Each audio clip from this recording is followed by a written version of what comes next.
নেগোশিয়েটের মাধ্যমে তাদের সাথে আলোচনার মাধ্যমে তারা কিন্তু এই সমস্যার সমাধান করলো।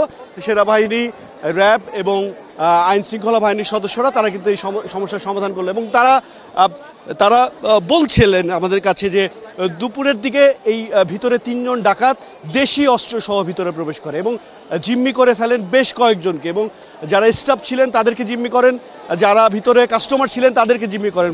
বলা যেতে পারে 2টা থেকে এখন প্রায় 5:30 বাজে, অর্থাৎ 5:30 পর্যন্ত কিন্তু আসলে এই যেই রুদ্ধশ্বাস যে অপারেশন বলা যেতে পারে সেই অপারেশনের শেষ হলো। এবং আমরা দেখতে পেলাম যে ঢাকা জেলার যেই ডিবি পুলিশের যেই গাড়িটি রয়েছে সেই গাড়িতে করে আসলে তাদেরকে নিয়ে যাওয়া হয়েছে এবং র্যাব 10-এর সিও আমাদেরকে যেটি জানালেন, তারা ভিতরে 3 জন দেশি অস্ত্র নিয়ে প্রবেশ করে পুরো ব্যাংকটি আসলে ব্যাংকের সব লোককে জিম্মি করে ফেলে। এখন পর্যন্ত তারা এখনও জানেন না ব্যাংকে কী ধরনের ক্ষয়ক্ষতি হয়েছে এবং যারা জিম্মি ছিলেন তারা আহত কিনা সেই বিষয়টি কিন্তু এখনও পর্যন্ত নিশ্চিত হতে পারেনি। তবে যারা ভিতরে সন্ত্রাসী কর্মকাণ্ড চালানোর জন্য, ডাকাতি করার জন্য যারা ভিতরে ঢুকেছিলেন তাদেরকে কিন্তু গ্রেপ্তার করা হয়েছে এবং নেগোশিয়েটের মাধ্যমে তাদেরকে আলোচনার মাধ্যমে তাদেরকে নিয়ে যাওয়া হয়েছে এবং তাদের কাছে জিজ্ঞাসাবাদের পরে আসলে বেরিয়ে আসবে, তদন্ত রিপোর্টের পরে, যে কী জন্য তারা ভিতরে প্রবেশ করেছিলেন এবং উদ্দেশ্য কী ছিল। যেহেতু এখন পর্যন্ত ব্যাংক কর্তৃপক্ষ এখনও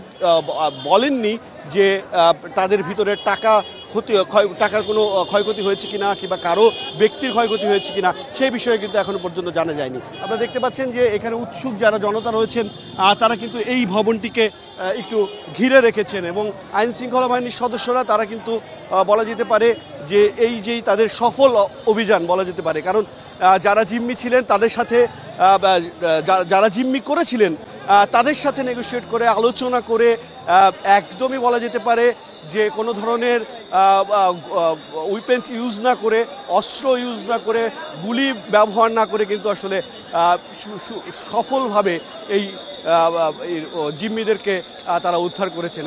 বছর শেষের খুশি নগদে হবে বেশি। নগদ পেমেন্টে নির্দিষ্ট ক্যাটাগরির কেনাকাটায় 300 টাকা পর্যন্ত ক্যাশব্যাক।